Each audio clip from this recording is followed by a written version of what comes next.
Can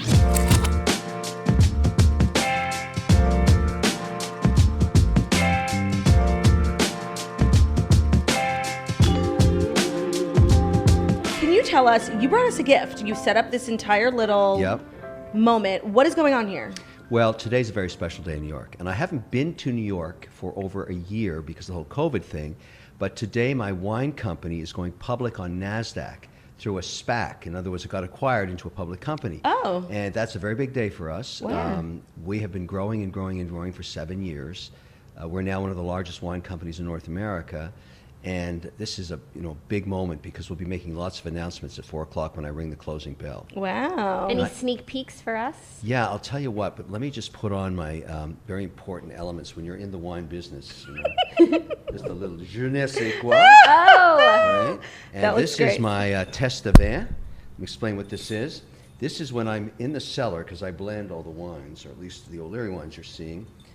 We go into the oak caskets and we take a little siphon called the Thief and put a little bit into here, let it mix with the air, taste it, and then spit it out. Because if you do that for every barrel, you're going to get really wasted. Yes. So that's the whole idea. So the test of envy has become the symbol of winemaking all around the world. And there's very famous organizations like the Chevalier de Test de Vin, I love when you say that on Shark which Tank. I'm a member of, and those of us who blend wines.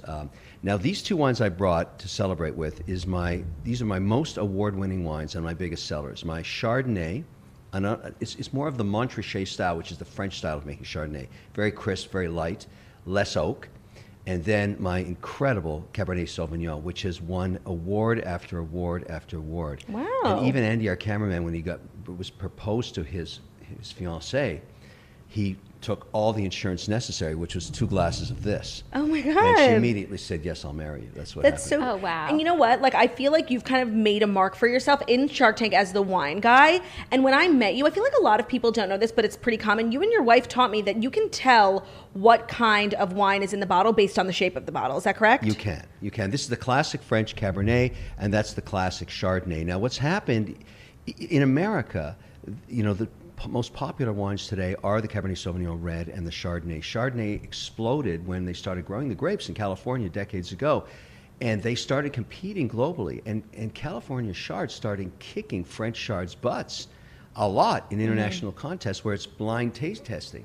So the wine industry, the American wine industry, particularly in Washington State, Sonoma Valley, Napa Valley, it's really a big business now. But there's an old joke about the wine business. If you want to become a millionaire in the wine business, start as a billionaire. Because everybody blows their brains out. They make it a labor of love. I'm in it to make money. Yeah. And the only way you can make money in the wine business is have huge scale, be able to ship millions of cases, be able to fulfill Costco and Target, my own wines. And the new trend, which we've really blown up big, is 46 states allow you to ship directly to your customer. Remember, a case of wine weighs 39 pounds. Yeah. So if you get it direct, it's coming right to your door. And I have built that business up to being the largest direct consumer in the world, Wow. at least in North America. I can't say the globe yet because I don't know what they're doing in China. Right. But Yeah. I'll kick the Chinese butts too. But And it's in COVID, I mean, direct to your home wine is Everything. the answer. yeah, and what happened was people didn't stop drinking wine during COVID, but what really got crushed was our business to restaurants. Yeah. And Yeah. that's when we replaced it with the direct to consumer and blew that business up even bigger. Yeah. And now people are saying, I don't want to, carry 12 bottles back from the store. Just No. ship me another case, Mr. Wonderful. Yeah. And I oblige. So I think one of my favorite interesting facts about you is now you're conquering wine. You've very much made yourself the wine connoisseur. But what you don't get enough credit for is you were also the original inventor of a childhood staple of ours, the Oregon Trail. Yes, the Oregon Trail, Rita Rabbit, Where in the World's Carmen Sandiego, all those titles, yes. And that's how I came up. That was my first business, was educational software. Oh my gosh, I didn't know that. Yeah, that was it. And we used to develop all kinds of titles. Oregon Trail was an incredible product because it started in Minneapolis, I think Minnesota. And I may have forgotten exactly which city, but I remember when we bought the title, we acquired it, I was blown away by how rich the storytelling was in it. Yes, your Yeah. ox died as sedentary. Like, Yeah. it was crazy. Yeah, and people would try and get through the brutal lifestyle of moving west in that time. But we invested a lot of money into it and made it one of the standards of 110,000 school buildings in America. Yes, and we were among those schools. Right, it's literally a cornerstone, like a staple of millennial, like early education. I like have very fond memories of it. Yeah. Yeah.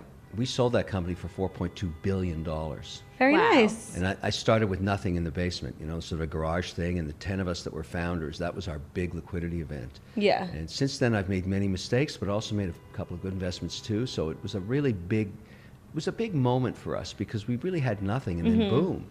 And I remember the day we went back to the office, and I said to everybody, what are you going to do? We can all retire. And everybody said, I don't want to retire. Yeah. Let's keep going. So you entered the wine business as a billionaire. Well, yes. But I've really learned a lot from the wine business. Most of the companies that I've made money with have been run by women that I've invested in, and the wine business included. I remember when it started, it was actually a Shark Tank deal years and years ago called Zips Wine, Yes. which is a single-serve wine. Oh, with I the, remember Do with you the remember lid. that? yeah, of course. Yeah. You guys went back and forth, Yes, forth. and it was one of the first time a guy ever came back twice. Yes. But I'll tell you the story of that. The day after that aired, and I won the deal, I thought the place to get this into would be Costco. Yeah. And there's a very famous story about Costco. This woman named Annette Alvarez, who started in Costco in Florida, in Miami, sweeping floors. She had such an incredible palate to taste wine that she quickly moved up the ranks to the regional buyer, and then she became the national buyer, and then the head buyer for the whole of Costco. Now, what you have to know is Costco's the largest wine buyer in the world. Period. Nobody's bigger anywhere on earth, so they get everything. She had 12 buyers underneath her, and it was also known that nobody could ever get to her. Every wine company in the world wanted to talk to her, but she just wouldn't take calls. So after Shark Tank, I thought, I wonder if she's a Shark Tank fan. And I got a guy on my staff that goes into the dark net and knows how to get cell numbers. And so he got her cell number for me, and I called it. And I left her a message saying, hey, it's Kevin O'Leary in Shark Tank. I have no idea if you watch the show at all, but I have this product called Zips. I'd like to show it to you. 20 minutes later, the phone rings. It's Annette Alvarez. And she says, you were rude to Barbara last night. I went, what? What does that have to do with anything? She said, no, we're not doing any business till you apologize to Barbara. Wow. I said, what did I do wrong? She said, you were rude to her. You cut her off. She was speaking. I said, that happens every day on Shark Tank. Yeah. Plus, you want to have less out of Barbara, not more. Anyways, we made it work, and she said, look, I'll give you 1 hour, John Wayne Airport, this Saturday, and I want to meet your wife. Oh, wow. I want to know who would marry a guy like you. Right. I said, okay. And I said to Linda, we're going to John Wayne Airport. We're going to meet Annette Alvarez. And here's where it all starts. We meet her. We sit down with her. She says, Kevin, let me tell you something about the wine business you don't know. If you want to make money in the wine business and not be one of these schmoes that just starts a little winery and says, oh, look, I got a winery, you have to be able to ship me 150,000 cases in a day. Wow. And I said, Annette, I can't do that. She said, you can if you partner with Vintage Wine Estates, a guy named Pat Roney. You go cut a deal with him, you come back to me and watch what happens. And she was the woman who gave me the advice that turned this whole thing and blew it up, and now we're going public today. Wow. Well, congrats. Yes, but I'm just telling you, listen to women sometimes. All the time. Yeah. I shut up and listen a lot because that was great information. That's so interesting. And, because it's very, you see you on Shark Tank, it's such a big show. And I think a lot of people are on the misconception that that's all you do, like you're a famous person now who made, his billions on your educational company. And now you just are a famous person who does Shark Tank, but you're still very much active in a lot of companies, correct? Yeah, I have 35 plus portfolio companies across a wide range of activities, everything commercial kitchens. We do insecticides. We've got wireless charging companies. We make a very famous gym equipment for condominiums here in New York. That business exploded during COVID. We have the wine business, obviously, and many, many, many others. I will tell you something. Each day, there's a catastrophe in some part of my business, portfolio. Something horrible's happening, and at the same time, the phone rings and it's some euphoric outcome, like somebody's buying another one of our businesses. Right. And it's just like a passion play every day. Yeah. On one end, total shit. On the other side, fantastic things. Yeah. And I've kind of gotten into the groove now, and I say, well, okay, that's just the way it's going to be. Yeah. You can't make everything work, and then every once in a while, boom. And Yeah. so It hits big. Like, So how many companies do you think you've invested in from Shark Tank? oh, it's got to be maybe over 100 by now. I've been doing this for 13 years. Wow. And how many, an estimate, do you think you've made a pretty good return on? Well, what happens is, let me give you the ratio because we've got all this data. In normal venture capital, when you go to Boston and talk, or to Silicon Valley, to a venture capital firm, they do 10 deals and you look over 8 years what happens. 2 of them are absolutely wild successes. They make 40, 50 times on their money. And then about 4 of them are living dead. They're still in business, but they're just Barely getting by. And unfortunately waste a lot of your time. And the rest go to zero. And so it's sort of, 20% work in the real world. In Shark Tank, 50% work. And here's why. Here's the secret sauce. So 50% of our deals make money because, see how we're sitting here doing social media and you reach out and you've got millions of people listening to you? Your customer acquisition costs are very low. Yes. Right? We get 100 million eyeballs a year on Shark Tank through syndication in 23 countries. Wow. So when we put a product on Shark Tank, it's not uncommon to get all your money back in 24 hours. Yeah. Oh, wow. Yeah, exactly what happens. And so our customer acquisition costs are either zero or very low. So even a marginal company, a shitty company that can't acquire customers, gets this jolt of free advertising for decades. Yeah. Yeah. And boom, they just keep selling stuff. And we have all this stuff documented, the rise. So the whole thing about Shark Tank is getting on Shark Tank. Yeah. And if you can get a deal, then you get the updates, which are really powerful. Some I companies love the updates. And they Beyond get the more tank. sales Beyond on the tank. We love. We love. But you get more sales on updates sometimes than you get on the main show. Huh. So you want to get a deal. That's the secret sauce to Shark Tank. That's so that is interesting. What's your favorite category or type of product that comes into the tank when you're like, oh, I'm listening to this one? I love companies, right across the board, every category included, that has already figured out social media and direct-to-consumer sales. And they know their customer acquisition cost. When they walk on that set and say, look, we don't sell retail, we sell direct-to-consumer. And here's our customer acquisition cost, here's the margins we make. All I'm doing then is pouring gasoline on the fire. If they're asking for $1 million, I'm happy to give it to them. Yeah. Because what's going to happen is we're going to just blow that business up because they've solved all the problems already. Like the infrastructure's already there. Exactly. And the ones that those are the deals I tend to do. Anything run by a woman gets priority for me because I've made so much money with women. I'm just, I'm biased in some ways. I shouldn't be, but That's fair. Women tend to mitigate risk. That old expression, you want something done, give it to a busy mother. Yeah. Like they can keep a lot of stuff in the air the at air. once, and that's what you need in a small business. And also, they're much more savvy on social. Yes, I agree. Yeah. And women are more likely to engage and share on social, so you want a woman speaking to them. And, well, the same way you do it. You connect with these other people, and they just want to hear what's next from you. Right. Well, companies that have figured that out have very, very powerful business models. Yeah. And so what would you say is your most successful business investment from Shark Tank? Is it plated, even though that wasn't? It is. It's a New York City deal in some sense, right? It was started here by a couple of entrepreneurs. They came on the show. They had a ridiculous valuation. They didn't get a deal. A year later, they run into me in the street and say, hey, listen, we've been tenderized by the real world. Right. We're willing to cut a deal. And so we do it. We do a deal, and then they get back into the tank in a follow-up. And then one day we get a call from Albertsons right after Amazon bought Whole Foods and said, we need to buy a digital platform. Right. 340 million smackaroos. Wow. And the business was like 36 months old. That's so crazy. those dudes rode into the sunset. That's amazing. We love so many of the episodes where you have guest sharks. We learn so much from them. Who was your dream guest shark for the tank? Have they already been on? Well, no. My dream guest shark is Mr. Wonderful. I love Me that too.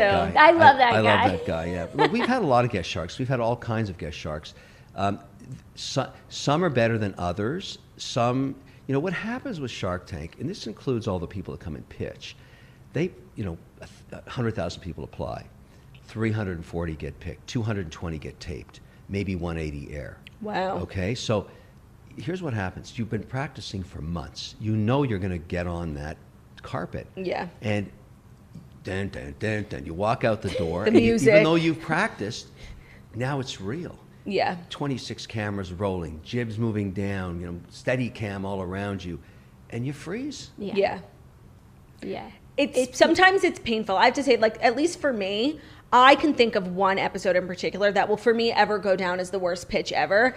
And he actually went to your college. Yeah, he went I think to that's why I Colgate. remember him. He had that app that was like basically a map of the airport, and it would help you like find restaurants and and he I remember and he that. was like such a classic millennial, like needing validation. And then he went back and he was like crying in his mom's arms. Like it was just all so like funny. But he sucked. And no, and the app was like he was going around to different airports and writing down like where there was no real like infrastructure. Like, do you have like memories or things that you like always will remember as being like funny or particularly like terrible? You know, I get in a lot of trouble for being the mean shark. I'm not the mean shark. I just tell the truth. Yeah. When it sucks, it sucks. Yeah, that's okay. fair. And it's very important that they know it sucks so that they don't do it again. Stop sucking. Yeah. Like try and come up with something better and then come back. We've had people come back, but it's really a bad idea if it's going to go to zero and you take your family's mortgage down. You know. and Yeah. It's just crazy. Well, Yeah. you seem like you're very much on like the tough love side of things. Well, I'm just the truth. And if you can't deal with me, imagine the real world. What's Yeah. going to do to you? Yeah. You're going to get fried.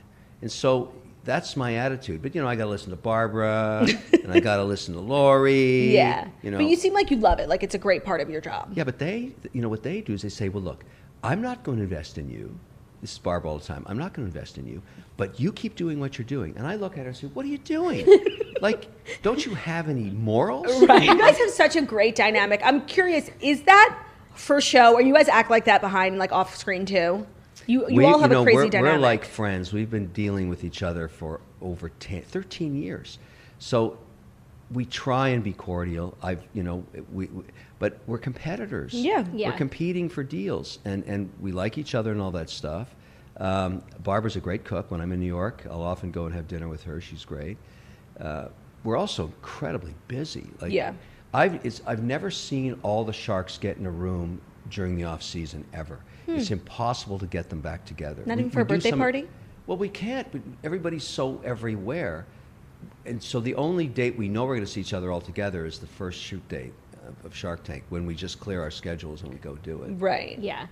It's such a great show. It's become such like a part of like American culture and like business culture. And like business education, I think that especially for us, but I think for so many people, like everything we know about business, like We comes know from Shark Tank. So no one thought that would happen. Certainly most people thought business would be boring. Yeah. That did not turn out to be the case. I remember the moment that it all changed. I'll never forget it. I think it was Boston Logan Airport. I've been doing Shark Tank for 3 years. No one knew anything about it. Nobody watched it. It was just, you know, the only people watching were 2 dogs and a cat. Right. That was about it. But all of a sudden in year 4, something happened. You know, it was coming out of that really big financial crisis in 2008, and entrepreneurship started to be very hip, and Shark Tank caught on. And I was with my wife and daughter at the airport, and I went into the men's room, and I, you know, was at the urinal doing my business, and there's a guy to my right, 2 over, right? And he kept looking at me. And I noticed he kept looking at me, and he said, "Are you that guy on Shark Tank?" I said, "Yeah." That's the first time it ever happened. He said, "You're an asshole." And I said, "Why would you say that?" He said, "Last night on Shark Tank, you took 51% of a startup. That's outrageous." Business is business. I said, "Hey, it's my money. I'll cry if I want to. What are you Yeah. talking about?" And I said to him, "Listen, a lot of people make deals in bathrooms, but not here today, my friend. Right. I'm going to run my business the way I see I should." 100%. And he couldn't have known that Linda and Savannah are out there. He goes outside, and I find out later that he said to Linda, "That asshole Kevin O'Leary's in the men's room." Oh, I didn't know it was your wife. No, and she said, "I know." Oh my God. Yeah. No, it's really an amazing show, and I feel like before Shark Tank, entrepreneur meant unemployed, and now it really means like you've shaped a culture around the word, and it's something people want to aspire to be and start their own businesses, and I just love it. We do. We Well, love the let's entrepreneurial talk about spirit. what you've done here, because you're the girl that's basically telling everybody you're unemployed, right? Yeah. You're a comedian, Yeah. which is erratic work, Yes. to say the best. Yes, yes, and then you come in here, you know, with your sister every day, and you produce this, which has actually been very successful for you. So you're unemployed, but you're making money. Right, it's the beautiful poetic irony of it all. It is, but I wonder how many millennials now, even Gen Zers, are going to look at your model, both of you, and say, "I need to do that," because you have control over your own destiny. Yes, I think we're living in a world where kids today want to grow up to be influencers, podcasters, because part of the job is to make it look easy, you know, take beautiful photos, filter everything. What a lot of people don't see is a lot of the job is boring paperwork like you would do at any other 9 to 5 job. But influencing is the one industry that's literal sole purpose is to make it look fabulous, make it look fun, make it look easy, make it look, easy road to money and fame. When in reality, it's actually a lot of work. And we do a daily podcast, which is crazy because most people do weekly podcasts. And I can't count on my hand the number of podcasts that launch and never go past 10 episodes. Even producing 1 episode a week is incredible hard work. So it's just one of those things that looks super easy. And I think that's why a lot of people want to do it. It looks like it's the, the fast track to money and fame. When in reality, it's like actually the opposite. But it's more than that because, if you ask millennials, 8 out of 10 will say, I'm going to be an influencer. You can't just become an influencer. The market is really cruel that way. You have to have something about you. Maybe, your story, the fact that you were a comic, that gives the magnetism that creates an interest for other people.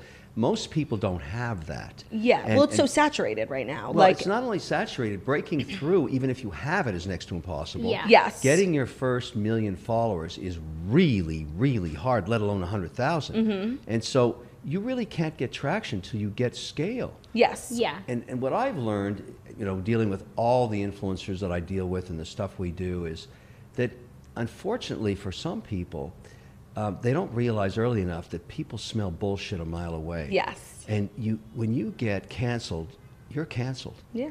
You ain't coming back. Well, we might beg We to beg differ. to differ. We keep whack-a-mole. We wrote the book on cancellation and cancel culture, literally. And I actually disagree. I think we're living in a really interesting time right now where it's like a rubber band that's going to snap. I think that for a while that was the case. Like if you had even a stench of scandal or controversy. What about all these people that got Me Too'd?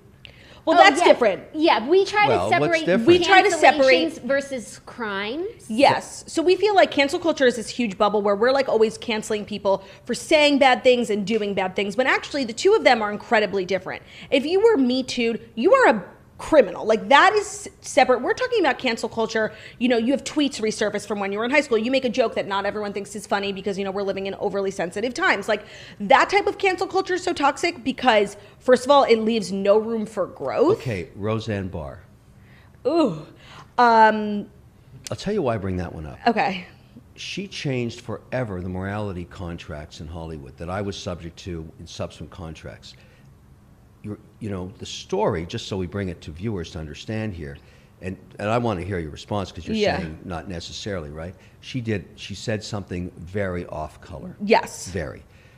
That was her comedy 10 years ago. Yes. Okay.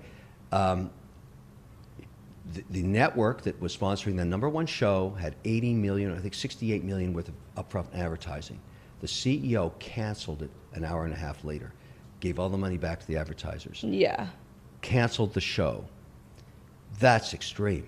Yes, because I do think her tweet was incredibly wrong and offensive. So where does it fit in your continuum? I'm trying to press the So we like to say that every cancellation is not one size fits all. I need to know all the details. So well, you know that for detail. for that Roseanne thing, like she was however old she is, like a 50-year-old woman, like saying something in present times that she really should not have said. Like I actually think like her being removed from the show was the best thing for it. I don't know if the show needed to be canceled in its entirety. There were other people working on the show. 120 people. 100, yeah. They brought it back in a different format, and I think a lot of people got their jobs back. But and it's still on, and it's successful. Look, I'm not endorsing what she said, but I'm pointing out to you that these extremes on cancellation are really serious. Yes. And it has materially affected her ability to get back into her business. Yes. And so it was horrible what she did. Yeah, but that was her comedy. Yeah, there has to be consequence. Like we live in a time, and I think we've all kind of come to the realization, we live in a time that's very different than the time that was 10 years ago. And we all need to adjust. And I think that if you're still saying certain things in this day and age, like there are consequences for what you say, but I don't think that people should be held to the same standard. You make a joke in 2010 and it resurfaces in 2021. That's not fair. We're living in different times. Well, then you're right in that case, because I don't think you can be sexist or racist, period. Not now, not back then, not in the future. I don't think that's a good thing for anybody. And I think that's what got her in real trouble, because she took something that maybe she thought could pass 10 years ago and tried it out today, and then done.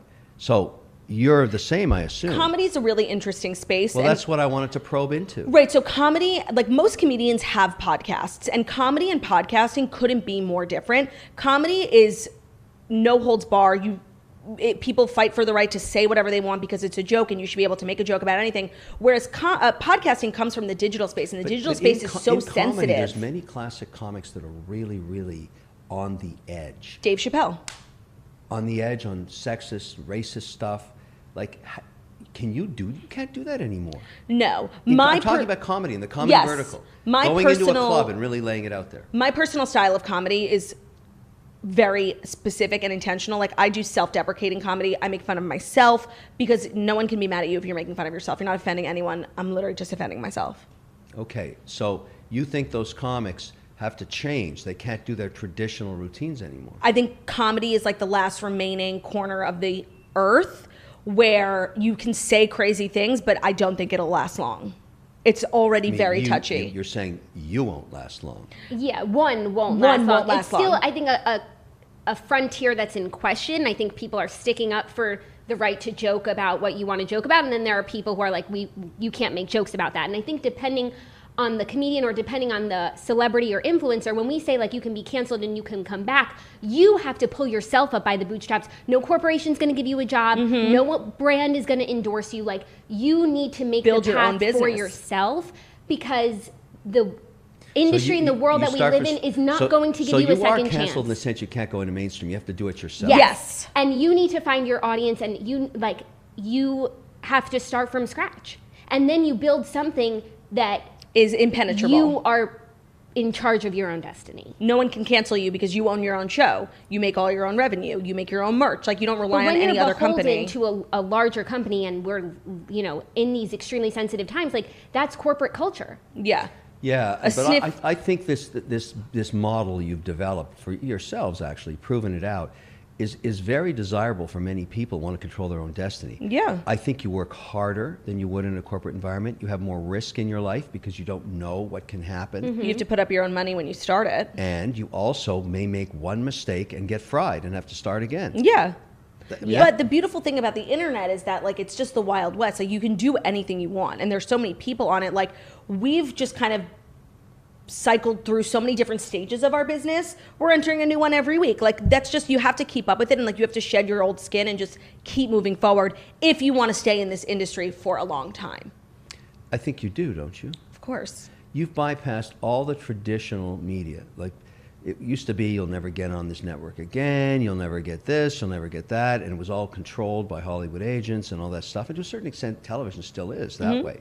But I have more followers now than most of the networks I'm on. Yeah. Right. And it's a strange phenomenon that, I can reposition that content, modify it somewhat, and get to a brand new audience in a different way. Yeah. I'm not sure the model doesn't keep going in that direction. And that, linear television continues to decline as social. This is kind of like a social network itself. Every influencer, podcaster, whatever, becomes their own little media industry. And the bigger you get, you do almost have more reach. Think of like podcasting versus radio. Radio is, huge. A lot of podcasts reach more people than traditional radio shows do.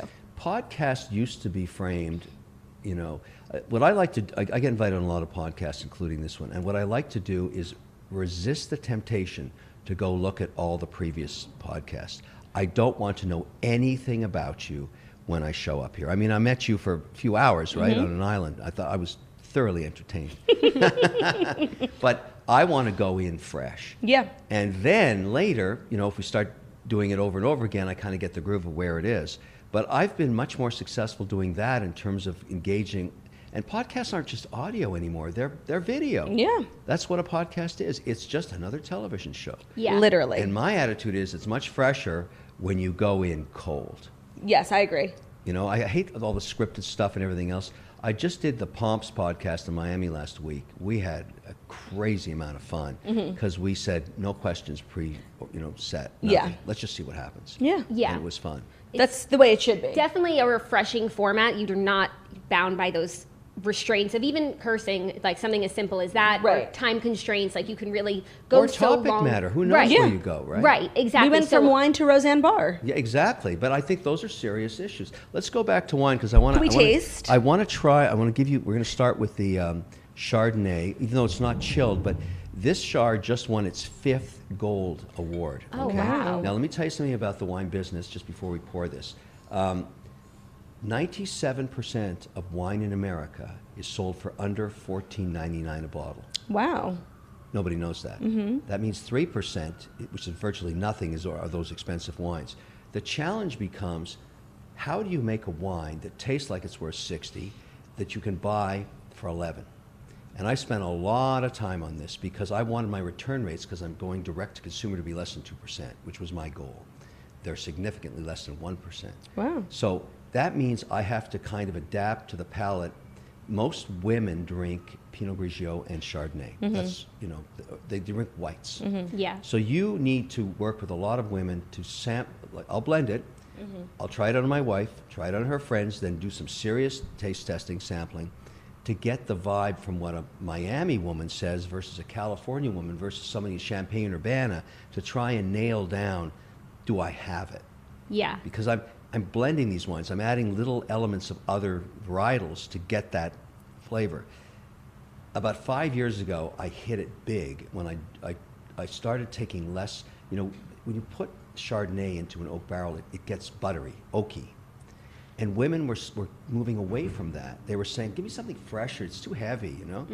And I went in that direction, and then I started winning awards like crazy. Oh, I'm so excited to try this, because I'm usually not a huge Chardonnay fan, but I love Sauvignon Blanc, Pinot Grigio, Sancerre. But if you're saying this isn't like a buttery, heavy Chardonnay, so I took this be way off in that direction, which is actually classic Montrachet style, which is what the French do in the DRC region of France.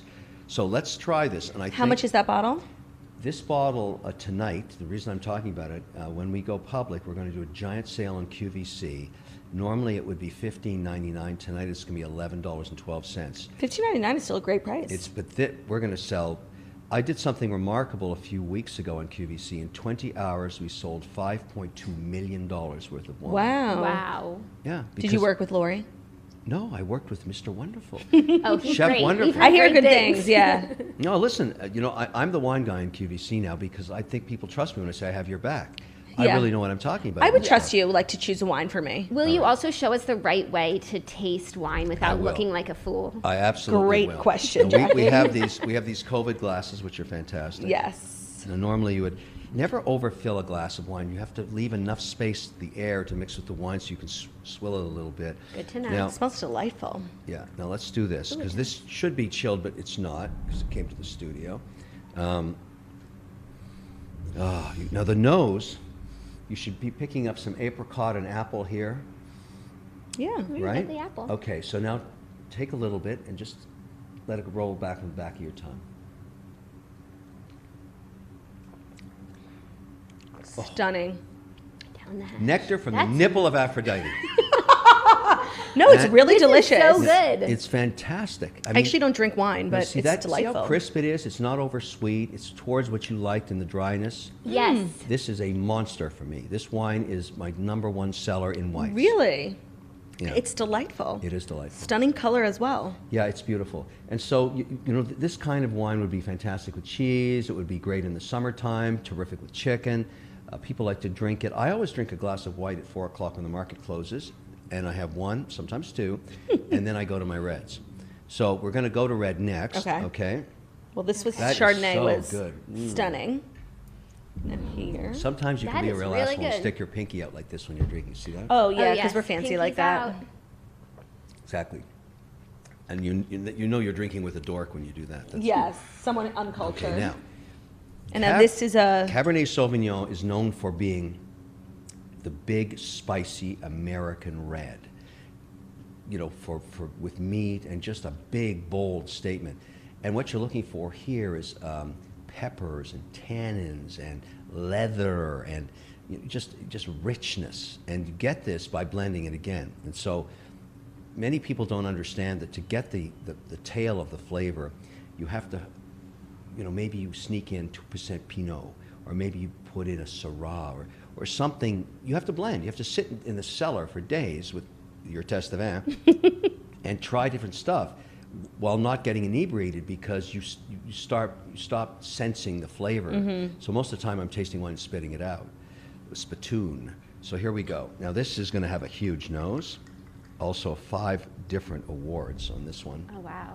The red wine with the white carpet is Yes, so dangerous. I was just thinking pink and white and everything Yeah, here. it's fine. What a disaster. It'll be a splash of tie-dye. You know, when's the last time you did a wine tasting here? Never. Never. We've This never is a done it on the first. show. Okay, so here we go. It's good to start with the best. It can only go down from here. Yeah. All right, so, so again, smells lovely. we really want to, we definitely, I don't want to see that drop. yeah. Okay. Now, this is going to have a peppery kind of spice to it. And the more, if you waited 10 minutes, it would even be more bold because it's just aerating. This is going to be really good, I can tell. Okay, let's go. Ready?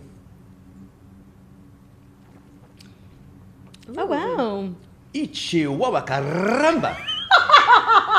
That is fantastic. It's very good. That is. You know, I never drink red I wine, never but it's drink very red good. wine. Isn't either. that delicious? Yeah. Yes. People tell me all the time. I really taste the pepper. Yeah, you see it? It's there. Yeah. And that took a long, many years. I've been doing this wine for 7 different years, different varietals, and started winning about 4 years ago when I started blending.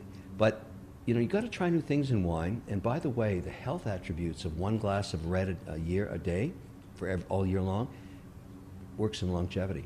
Yes, That's it's what good they for your say. heart. Everything. And so Keeps you don't the have to blood get pumping. drunk. You can just drink 1 glass of 9 ounces of red wine a day and almost consider it medicine. You also could get drunk if you want. Well, that happens to me quite often. I'm trying to avoid it. Oops. All right, so where can everyone buy O'Leary wines? On QVC, you're having a big sale. Well, what I've learned is, and this is the business side again, wine is 3 tiers of distribution. So I used to give all my profits to distributors. Then I learned how to sell direct when I got my social chops together. And I started small, but now I'm huge. So you can buy O'Leary Fine Wines at Shop Mr. Wonderful starting tonight at midnight. Wow. When we do our big sale, and that site's going to stay up forever. We're announcing it at the Nasdaq at 4. You're getting a sneak peek. Woohoo, this won't be up till tomorrow. Or anytime on QVC.com. Fabulous. We're the largest purveyor of wine, and we ship it to you for a penny. Directly. Oh, Wow. amazing. Case at 29K. That's pretty awesome. Yeah, it is great. A lot of people go on to the program where they get shipped a case every 60 days. Excuse me. They put it in a like a laid down kind of wine cellar box. And you stick it in the back of your closet, and boom, you got wine all the time. For forever, yeah.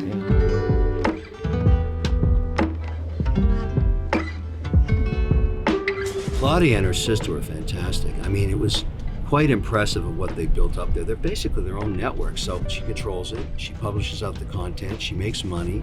It's really quite remarkable. But what's relevant about her and her sister, they know what they're talking about. And so their content really means something because it's heartfelt or it's factual. And I think that's probably a pretty good rule to understand about, if you're going to be putting something out every day, you've got to have a lot of topic matter you know something about or do some research, but clearly they have. Plus they're fun. That was a gas. I really enjoyed it. And got to promote my wine, which I thought was terrific, and talked about a lot of interesting things. I'm glad I went there. Where am I going dressed like this? To close the bell at the Nasdaq. Why? Because Vintage Wine Estates, the company that makes all of the O'Leary Fine Wine, is going public today. Fantastic. Ringing the bell is an honor. It celebrates capitalism, celebrates growth of business, celebrates entrepreneurship, particularly at the Nasdaq. What a wonderful thing to do. And then what are we going to do? Oh yeah, baby, we're going to drink some O'Leary Fine Wine.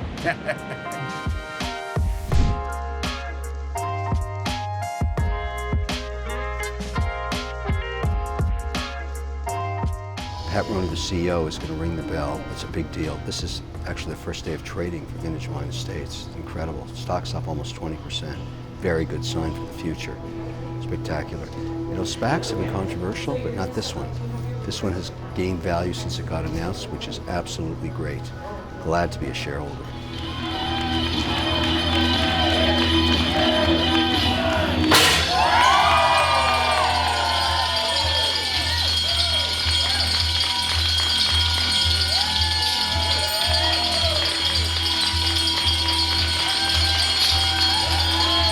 Here's the secret about O'Leary Fine Wines. You can't do that without having a huge infrastructure behind you. The ability to ship tens of thousands of cases on a wine sale, that's really hard to do. How does it happen? This guy. This is Pat Roney. I met him years and years ago, introduced by Costco, and we started a partnership, and wow, Wow. And where does it end up? Here we are, ringing the bell at Nasdaq. It's incredible. It's a wonderful outcome. I want to say thank you, Pat. I want to thank you, Kevin. It's been great. It's been so much fun working with you on your wines. Well, the best is yet to come, right? Yeah, exactly. Yeah. More exciting news We to come. have really big plans because we're going to expand this direct to consumer. I want to be a big part of that. That's the amazing thing about the new world. Selling direct to consumer cuts out all the middlemen. The margins are much better, the business grows, and you have a relationship with your customer. That's the plan. Right? That's the plan, absolutely the plan. I'm looking forward to executing that plan with you. That's a lot great. of exciting plans, and hopefully we'll get to announce some of those very soon. And it's all about the grapes. Yeah. Wonderful. It's all about the grapes and wonderful wines, as Mr. Wonderful does. If you like that video, wait till you see my next one. Don't forget to click right over here and subscribe.